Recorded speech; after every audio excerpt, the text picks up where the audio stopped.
양사진을 좀 보겠습니다. 몽골의 양입니다. 성경에도 자주 등장하는 이 양은 사실 머리가 좋지 않은 동물입니다. 게다가 눈도 나빠서 물체를 흐릿하게 보고 사물이 1m 이상 떨어지거나 좌우로 움직이면 물체를 인식할 수 없습니다. 오직 코 앞에 있는 물체만 따라 가는 동물이 양입니다. 그래서 양들은 목자의 음성을 매우 중요하게 생각합니다. 양들은 목자의 음성을 듣고 따라가야만 집을 제대로 찾아갈 수 있습니다. 요한복음 10장 3절에서 4절 말씀을 보면 문지기는 그를 위하여 문을 열고 양은 그의 음성을 듣나니 그가 자기 양의 이름을 각각 불러 인도하여 내느니라. 자기 양을 다 내놓은 후에 앞서가면 양들이 그의 음성을 아는 고로 따라오되. 현재 우리들은 어려운 시대를 지나고 있습니다. 코로나로 인해 사회 전반이 혼란스럽고 어지럽습니다.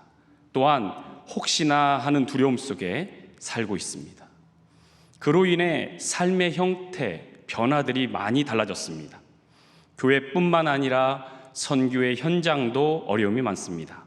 한국 교회들은 위축되고 있고 선교의 현장은 예배가 폐쇄되는 일들이 빈번하게 발생하고 있습니다.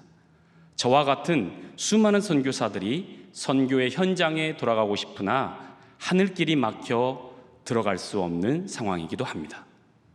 이러한 위기의 시대에 우리들에게 필요한 것은 주님의 음성을 듣는 것입니다. 그리고 문지기가 인도하는 곳으로 나아가는 것입니다. 자칫 문지기의 목소리를 올바로 듣지 못해 그 목소리를 무시하거나 우리의 생각대로 길을 찾으려 하면 절벽에 떨어지거나 늑대의 먹이가 될 수 있습니다. 그러기에 이 시간 저는 우리 상당 성도들에게 코로나 시대에 하나님께서 우리에게 들려주시는 음성이 무엇이며 또한 어디로 인도하시는지를 말씀을 통해서 나누어 보고자 합니다. 저는 이 시간 2명의 여인을 말씀드리고자 합니다. 한 명은 조금 전에 교독한 사마리아인이며 남편을 5이나 바꾼 사마리아 여인입니다. 그리고 다른 한 명은 헬라인이요 스로보닉의 족속의 가나안 여인입니다. 스로보닉의 여인이라고도 부르지요. 이 두 여인의 공통점이 무엇입니까? 바로 그녀들은 온전한 유대인이 아닌 혼혈 유대인으로 매일 삶이 이방인의 취급을 당한 삶을 삽니다. 또한 사회적 지위에서 늘 뒷자리에 있어야 하는 여자입니다. 게다가 세상 사람들로부터 버림받았거나 무시를 당하는 존재입니다. 저와 함께 사역하는 3분의 몽골 신학생 사진이 있습니다.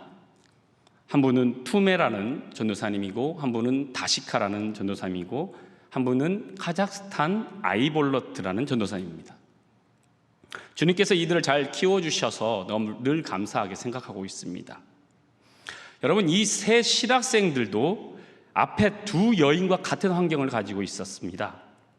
비기독교적인 환경, 즉 이방 종교를 모시는 가정과 문화 속에서 자라왔습니다. 가족과 친척들이 대부분 무당이나 불교를 믿고 이슬람을 믿는 이방인들 속에서 자라왔습니다. 그리고 3명 모두 몽골 지도의 가장 서편에 있는 수도에서 1200km에서 1500km 정도 이상 떨어진 시골 동네에 삽니다. 그곳에서 그들은 말이나 양을 봐주면서 그저 그렇게 살아가는 보잘것없는 그러한 친구들이었습니다. 코로나 시대, 이 시대에 우리 교회들은 또한 우리의 성도들은 앞에 2 여인과 또한 앞에 3명의 신학생들과 다르지 않는 상황에 놓여졌습니다. 코로나 바이러스도 문제지만 영적인 무관심의 바이러스가 교회와 교인들 사이에 퍼져나가고 있습니다. 성도들이 점차적으로 세상의 기준과 하나님의 기준을 혼합해서 섞어서 사용하는 영적 이방인들이 되어져 가고 있습니다. 또한 서서히 보이지 않게 믿음이 약해져 가고 믿음의 빈틈이 생기고 변질되어 가면서 영적 힘이 없는 성도들이 생겨나고 있습니다. 그런데요, 이 모든 상황들이 예수님의 계획 안에 있다는 사실을 여러분 아십니까? 두 여인의 상황을 잘 살펴보십시다.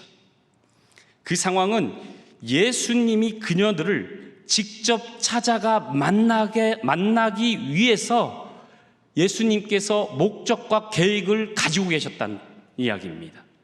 자, 봅시다. 사마리아 여인을 봅시다. PPT를 보여주시면 예수님이 잘 보이시나요? 예수님이 유대 땅을 떠나서 갈릴리로 가셔야 합니다. 그런데 모든 유대인들이 유대에서 갈릴리로 가면 사마리아 땅을 우회해서 갑니다. 그런데 예수님은 사마리아 땅을 직접 통과해서 갈릴리로 가십니다. 그리고요, 그 당시 여자와 남자가 단둘이 이야기할 수 있는 문화가 아니었습니다. 그런데 사마리아 여인이 우물가로 다가오자 예수님이 먼저 말을 건네며 대화를 유도합니다. 더욱이 예수님은 유대 남자입니다. 유대인들은 사마리아 사람들과 상종도 하지 않는 데도 불구하고 예수님이 사마리아 여자와 이야기를 합니다. 예수님이 찾은 우물은, 그 우물의 이름이 무엇입니까? 야곱의 우물입니다. 야곱은 어떤 인물입니까? 험악한 세월을 보낸 사람입니다. 사마리아 여인, 이 여인은 매일의 삶이 험악한 세월이었어요.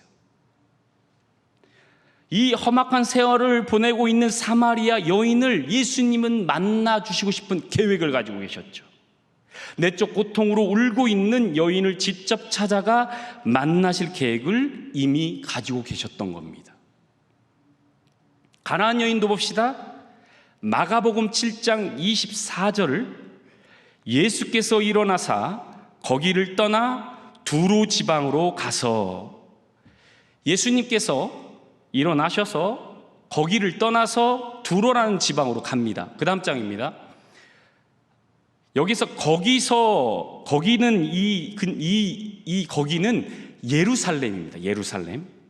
7장 1절, 마가복음 7장 1절을 보면 바리새인들과 또 서기관 몇이 예루살렘에 와서 예수께 모여들었다가 라는 말씀으로 미루어 보아 예수님은 예루살렘 근처 지역에 있다고 볼 수 있습니다. 예수님이요, 말씀을 예루살렘 근처에서 나누고 있다가 갑자기 일어나서 제자들을 데리고 예루살렘 근처에서 출발을 해서 어디로 가냐면 두로 지방을 갑니다. 굉장히 먼 지역입니다. 한 20km, 16에서 20km 정도 되는 지역입니다. 그런데 더 특이한 것은 예수님은 20km나 되는 먼 거리를 가서 가나안 여인을 만나자마자 갈릴리 호수로 돌아왔다는 점입니다. 7장 31절을 보면 예수께서 다시 두로 지방에서 나와 시돈을 지나고 데가볼리 지방을 통과하여 갈릴리 호수에 이르시매. 그렇습니다. 예수님이 두로에 간 목적, 계획은 오직 가나안 여인을 만나기 위함이었죠. 예수님은 그녀에게 믿음이 있는지를 확인하고 싶으셨던 계획이 있으셨어요. 뒤에서 본 것처럼 예수님은 굉장히 바쁜 일정들이 있었어요. 그럼에도 불구하고 예수님은 그녀를 직접 찾아가 만나주시고 싶은 계획이 있으셨습니다. 조금 전 사진에서 본 3명의 몽골 신학생들을 제가 돕고 있는 건 역시 주님의 계획 안에 있었습니다. 그들과 함께 동역한 시간이 짧게는 3년, 길게는 11년의 시간이었는데 그 모든 시간과 상황을 제가 되짚어보면 주님은 이미 계획하셨고 그 계획한 일들을 이루기 위해서 저와 신학생들을 직접 찾아와 주셨고 만나 주셨던 것입니다. 그렇다면 여기에 좀 의문점이 들어요. 전 여기서 왜, 무슨 이유로 예수님은 이들을 계획하시고 직접 찾아가 주셨을까라는 생각을 해보았습니다. 이들은 주님 편에서 보아도, 세상 사람들의 눈으로 보아도 영적인 이방인들이고 내면이나 믿음이 연약한 존재들이며 세상 사람들에게 뭐 하나 내세울 것 없는 자들인데, 왜 예수님은 그들을 직접 찾아가 만나 주셨을까요? 저는 그에 대한 답을 한 3가지 정도로 생각해 보았습니다. 첫째는, 그들에게는 영적인 갈급함을 가지고 있었습니다. 말씀을 보시면, PPT에 말씀을 보면 이 말씀이 있어요. 주여, 주여, 그런 물을 내게 주사 목마르지도 않고 또 여기 물 길러 오지도 않게 하옵소서. 주여, 주여, 나에게 목마르지 않는 물을 허락하여 주시옵소서. 사마리아 여인의 영적인 목소리가, 영적인 목마름의 목소리가 들리지 않습니까?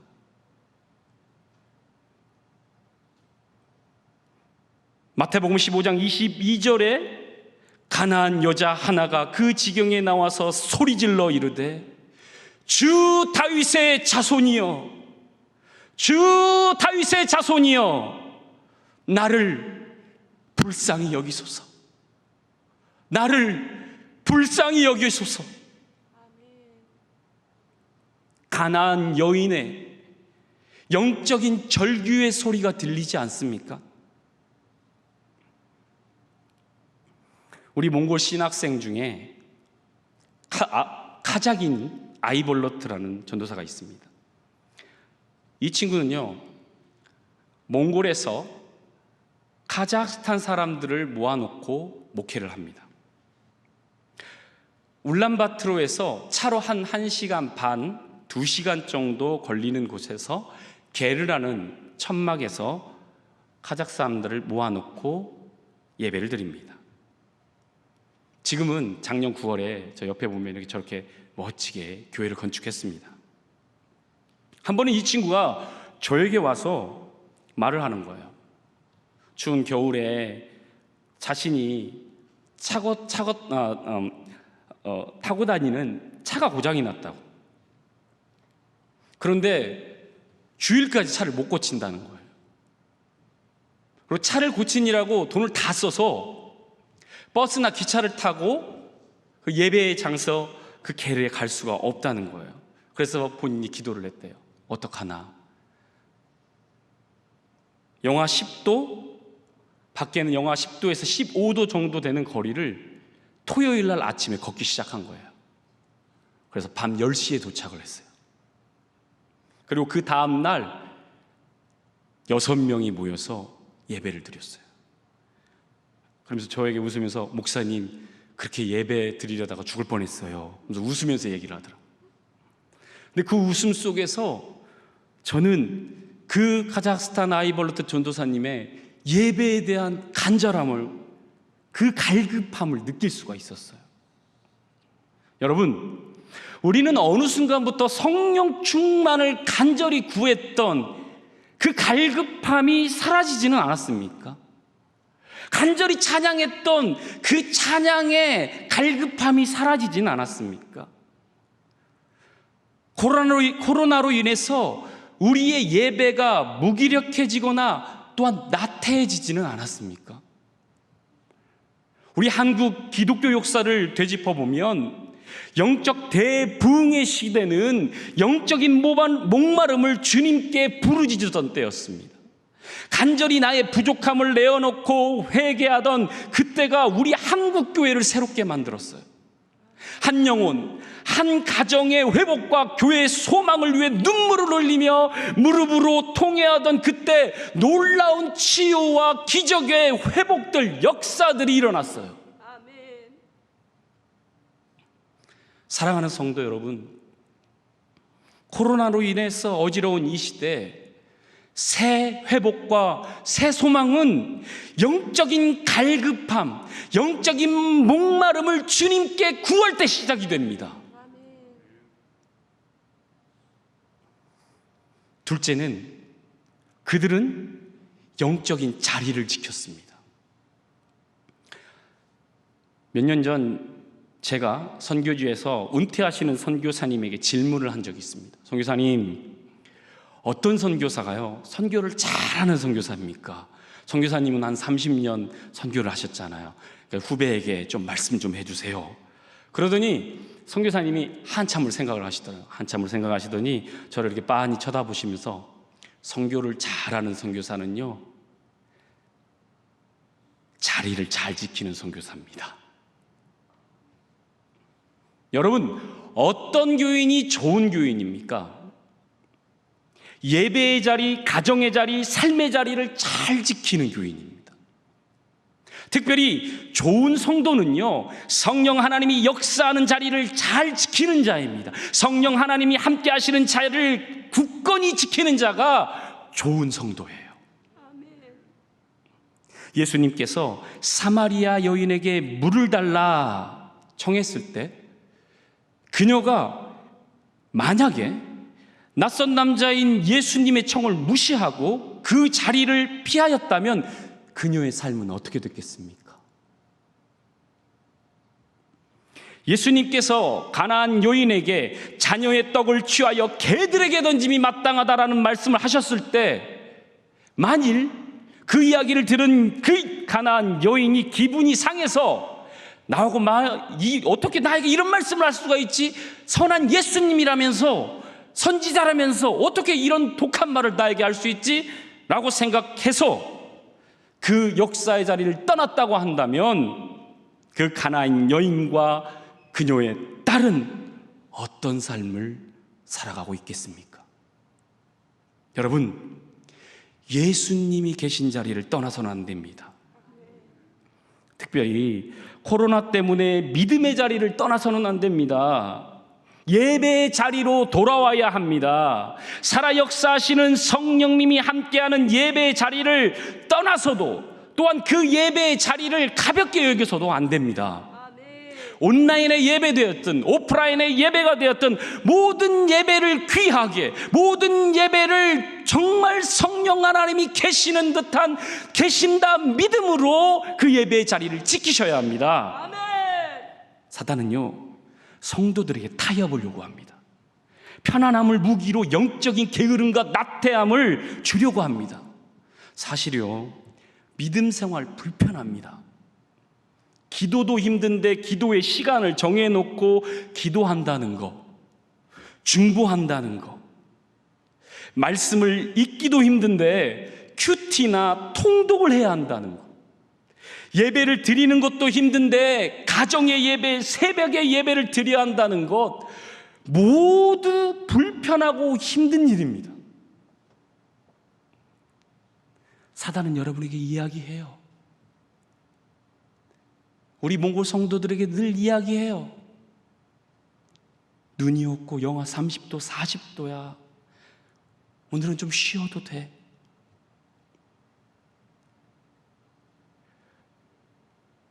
몽골어도 이상하게 하시는 외국이 하는 설교를 들으면 뭐 하겠어? 이런 사단의 음성이 매일매일 있답니다. 그러나 여러분, 축복과 소망의 그 자리를 사단에게 내어주지 마십시오. 영적인 축복의 자리를 여러분이 남아서 그 자리를 지키셔서 남는 자의 축복의 역사를 여러분들이 취하시길 바랍니다. 천국은 침노한 자의 것입니다. 하나님의 자리는 침노하는 자의 것입니다. 그 자리를 어느 누가 뺏으려 할지라도 그 자리를 뺏기지 마십시오. 로마서 5장 3절 4절 말씀입니다. 다만 이뿐 아니라 우리가 환난 중에도 즐거워하나니 이는 환난은 인내를, 인내는 연단을, 연단은 소망을 이루는 줄 알미로다. 마지막으로 그들은 영적인 눈이 열리기를 소망한 자들입니다. 우리들이 말씀을 읽으면 읽을수록 말씀을 보는 깊이가 달라진다고 얘기합니다. 또한 기도를 하면 할수록 기도를 하는 깊이가 달라진다고 얘기합니다. 왜 그럴까요? 요한복음 14장 26절에 답이 있습니다. 보혜사 곧 아버지께서 내 이름으로 보내실 성령, 그가 너희에게 모든 것을 가르치고 내가 너희에게 말한 모든 것을 생각나게 하리라. 성령이 충만해지기 때문입니다. 도우시고 가르치시는 성령님이 말씀을 보는 눈과 기도하는 영을 열어주기 때문입니다. 조금 전에 읽었던 말씀에 저는 모든 것이라는 단어에 주목하고자 합니다. 여러분, 성령님은요, 어느 일부분, 어느 한 가지를 가르치시는 게 아니고 어느 한 가지를 깨닫게 하는 게 아닙니다. 모든 것을 생각나게 하시고 모든 것을 가르쳐 주십니다. 앞에 두 여인을 보세요. 예수님과 몇 마디를 나누자 이 두 여인의 눈이 열리기 시작합니다. 사마리아 여인은 요한복음 4장 19절과 25절에서 이렇게 말을 해요. 내가 보니 선지자로소이다. 메시아 곧 그리스도라 하는 이가 오실 줄을 내가 아노니 그가 오시면 모든 것을 우리에게 알려주시리이다. 이 사마리아 여인의 영이 열리는 거예요. 어둠으로 가득했던 그 여인의 마음속에 메시아의 빛이 들어가기 시작하는 거예요. 그러자 그녀의 마음에 불붙는 마음이 생기는 거예요. 그래서 묻는 질문이 그래요. 제가 어디서 예배를 드려야 합니까? 제가 어떤 예배자가 되어야 합니까? 제가 어떤 삶을 살아야 합니까? 라고 막 물어요.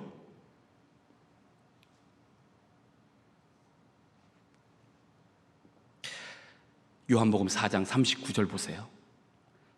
여자의 말이, 여자가 말합니다. 사마리아 여자가 말합니다.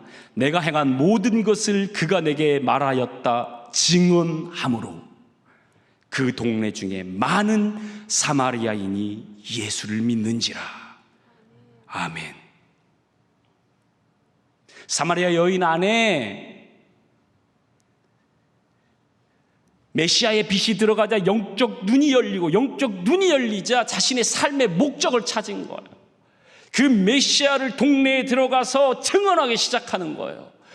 증언과 동시에 수많은 사마리아 인원들이 복음을 받아들이기 시작합니다. 가나안 여인도 봅시다. 마태복음 15장 26절 27절 대화 중에 그녀는 영적인 눈을 뜹니다. 대답하여 이르시되 자녀의 떡을 취하여 개들에게 던짐이 마땅하지 아니하리라. 여자가 이르되 주여 올소이다마는 개들도 제 주인의 상에서 떨어지는 부스러기를 먹나이다 하니 그녀는요 주님의 독설과 같은 말씀 속에서 믿음을 드립니다.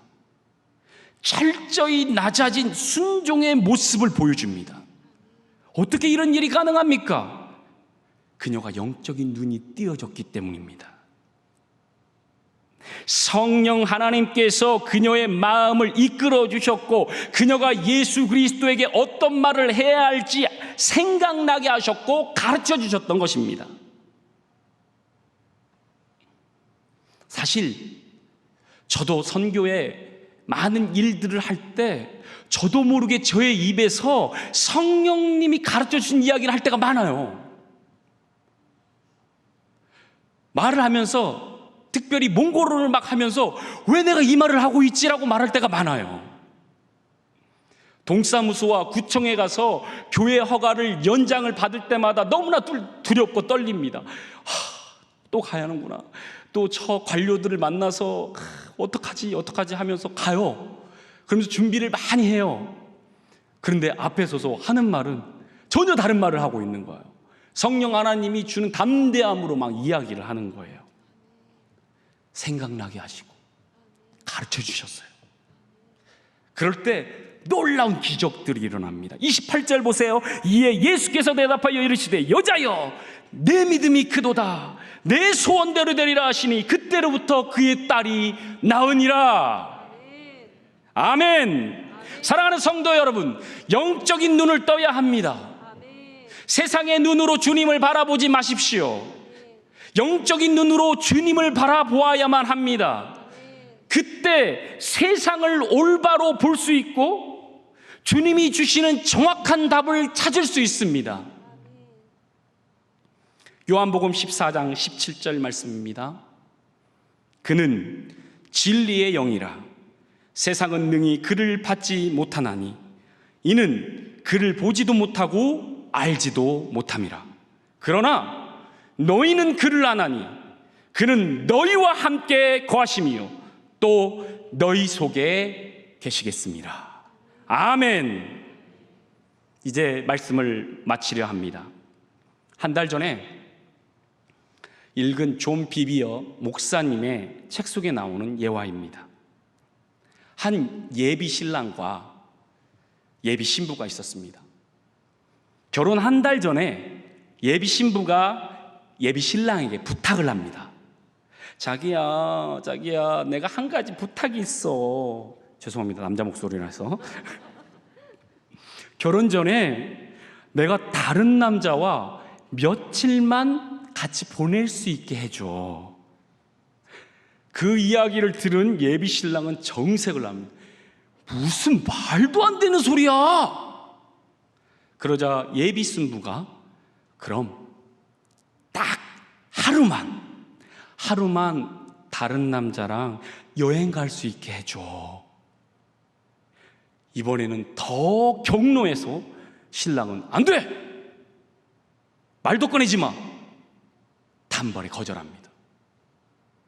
그러자 마지막으로 예비 신부가 눈물을 흘리며 예비 신랑에게 간청을 합니다.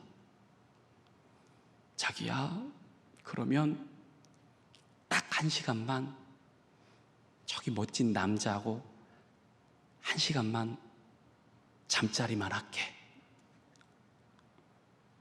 여러분, 이 상황이 이해가 되십니까? 이해가 안 됩니다. 그런데 우리들은 혹시 저런 신부의 모습을 우리들이 가지고 있지는 않습니까? 한 달만, 아니요, 일주일만, 하루만, 아니, 예수님, 1시간만 세상이나 사단이 좋아하는 일을 허락해 주세요. 나머지 시간은 다 당신께 드리겠습니다. 그러니 1시간만 다른 남자와 잠자리 한 번만 하게 해주세요.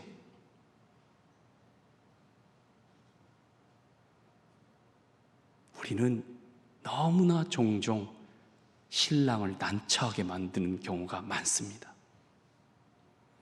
사랑하는 성도 여러분, 주님은 이 시간 갈급한 심령, 목마른 영혼, 성령으로 충만한 거룩한 예배자를 찾으십니다. 다른 곳을 보지 않고 오직 주님만을 바라보는 참된 예배자를 찾고 계십니다. 어떠한 환경에도 좌지우지하지 않고 흔들리지 않는 믿음과 날마다 영적인 깨달음을 소망하는 예배자를 찾고 계십니다. 코로나의 시대, 우리의 삶은 변화되고 또한 변화되어져야만 합니다. 그렇다고 우리의 신앙의 본질이나 기본이 변질되어서는 안 됩니다. 절대 안 됩니다. 그런 때일수록 더욱 주님만 바라보고 성령님이 가르치시고 생각나게 하는 일들을 계획하고 행하시는 거룩한 예배자들이 모두 되기를 간절히 소원합니다. 살아계신 하나님 아버지, 오늘 저녁 귀한 안성경 선교사님의 말씀을 통해서 우리에게 주신 귀한 음성을 마음속에 잘 새기기를 원합니다. 어떠한 상황과 환경에서도 살아계신 하나님만을 찾는 참된 예배자들 다 되게 인도하여 주시옵소서. 우리의 삶에 흐트러진 모든 부분에서 하나님과의 관계가 다시 회복되어지기를 원합니다. 영적인 무너진 재단이 수축이 될 수 있게 하여 주시옵소서. 하나님, 코로나19로 인해서 온 세계가 신음하고 있습니다. 주님께서는 이미 알고 계시고 하나님께서 분명히 그 끝을 정해 놓으셨을 터인데, 하나님, 이 모든 환난과 재앙을 통해서 우리에게 끊임없이 요구하시고 말씀하시는 그 음성이 있으라고 믿습니다. 주님, 우리가 교만했고 우리가 높아졌던 그 모든 마음들을 다시 낮추며 하나님 앞에 나아갈 수 있게 주님 역사하여 주시옵소서. 전 세계적인 이 재앙이 빨리 끊어지게 도와주시고 속히 자리를 잡을 수 있게 도와주시며 하나님과 잃어버린 관계를 회복할 수 있도록 주께서 도와주시고 역사하여 주시옵소서. 대한민국 정부를 주님 손에 의탁을 드립니다. 대통령과 모든 위정자들이 정직하게 하시고 공의를 행할 수 있게 도와주시고 하나님 앞에 대적하지 않게 도와주시옵소서. 하나님, 모든 입법, 사법, 행정, 하나님 남북과의 관계나 여러 가지 미묘하고 복잡한 그런 상황 속에서도 한쪽으로 치우치지 않게 도와주시며 하나님, 중심을 바르게 잡을 수 있게 도와주시고 백성과 국민과 역사 앞에서 부끄러움이 없는 모든 위정자들 되게 도와주시옵소서. 아버지 하나님, 한국 교회와 상당교회를 주님 손에 의탁을 드립니다. 코로나19 바이러스로 인해서 너무나도 모든 상황이 제약이 많고 위축이 되어 있습니다. 주님, 저희들을 불쌍히 여겨 주시옵소서. 이런 상황 속에서도 하나님, 우리가 할 수 있는 것들이 무엇인지 하늘의 지혜를 저희들에게 허락하여 주시고 하나님과의 관계가 온전하게 회복이 되며 말씀의 회복과 기도의 회복과 예배와 영성의 회복이 이루어질 수 있게 도와주시옵소서. 우리 상담교회가 힘들고 어려운 여건 속에서도 하나님, 오병이어 프로젝트라든지 주변 교회를 돌보는 여러 가지 선교적 교회로서의 사명들에 게을르지 않게 도와주시옵소서. 특별히 환우들을 위해서 기도하였습니다. 여호와를 경외하는 자들에게는 의의 태양이 떠올라서 치유하는 광선을 발하주신다고 약속해 주셨사오니 성령 하나님, 모든 환우들의 모든 환부 구석구석 치유의 광선을 발하여 주시옵소서. 모든 것들이 다 낫게 하여 주시고 급속한 치유가 있도록 주님 역사하여 주시옵소서. 우리 가정과 하나님 개인적인 모든 상황 가운데 하나님 앞에 간절하게 부르짖고 기도해야 될 여러 가지 제목들이 있을 줄 압니다. 주님, 참으로 이 큐티 집회를 통하여 주님과의 온전한 관계가 다시 회복이 될 수 있게 도와주시고 특별히 우리 아버지 하나님 가정 안에서 간절하게 기도하는 모든 제목들이 온전하게 회복이 될 수 있도록 아버지 하나님 기도 응답이 될 수 있도록 주께서 도와주시옵소서. 가정의 평강을 허락하여 주시고 재정적인 압박과 여러 가지 어려운 그런 가운데서도 살아계신 하나님을 의지함으로 말미암아 모든 환난과 역경들을 잘 헤쳐나갈 수 있도록 주님 역사하시고 은혜를 더하여 주시옵소서. 이번 주일 예배 가운데 성령 하나님 위로부터 부어주시는 하늘의 폭포수 같은 은혜와 하나님 아버지 감동을 허락하여 주시옵소서. 흐트러진 우리의 일상의 예배, 삶의 예배가 다시 주님 앞에 하나님 온전하게 초점을 맞춰질 수 있도록 주께서 도와주시옵소서. 특별히 우리 어린 자녀들 하나님, 너무나도 오랫동안 하나님 앞에 나오지 못하고 예배가 흐트러진 그런 우리 자녀들 앞에 주님 앞에 간절히 기도하는 것은 그들의 믿음이 다시 회복이 될 수 있게 도와주시고 믿음의 아름다운 유산이 모든 가정마다 계속해서 이어져 나갈 수 있도록 주님 축복하시고 역사하여 주시옵소서. 예배드리는 모든 공간과 시간과 장소와 불가피하게 온라인 예배드리는 모든 가정 가운데도 주님께서 함께 하셔서 폭포수 같은 주님의 크신 은총을 하나님 아버지 허락하여 주시옵소서. 이 저녁에도 귀한 은혜를 기억하며 하나님 앞에 간절한 마음을 가지고 물질 드린 손길들 위에 하늘의 신령한 복과 땅의 기름진 복으로 넘치도록 부어 역사하여 주시옵소서. 예물이 쓰여지는 모든 곳마다 하나님의 영광과 주님의 나라가 힘있게 확장되도록 축복하여 주시옵소서. 이제는 우리 주 예수 그리스도의 크신 은혜와 하나님 아버지의 극진하신 사랑하심과 성령님의 교통하심의 역사가 간절한 마음을 가지고 주님을 찾는 온전한 예배자로 일평생 살아가기를 소망하는 주님 앞에 예배드리는 모든 손길들, 믿음의 가정들 한 사람 한 사람 머리머리 위에 이 나라 민족 흩어진 모든 열방 위에 이제로부터 영원토록 함께 하시기를 간절히 축원하옵나이다. 아멘.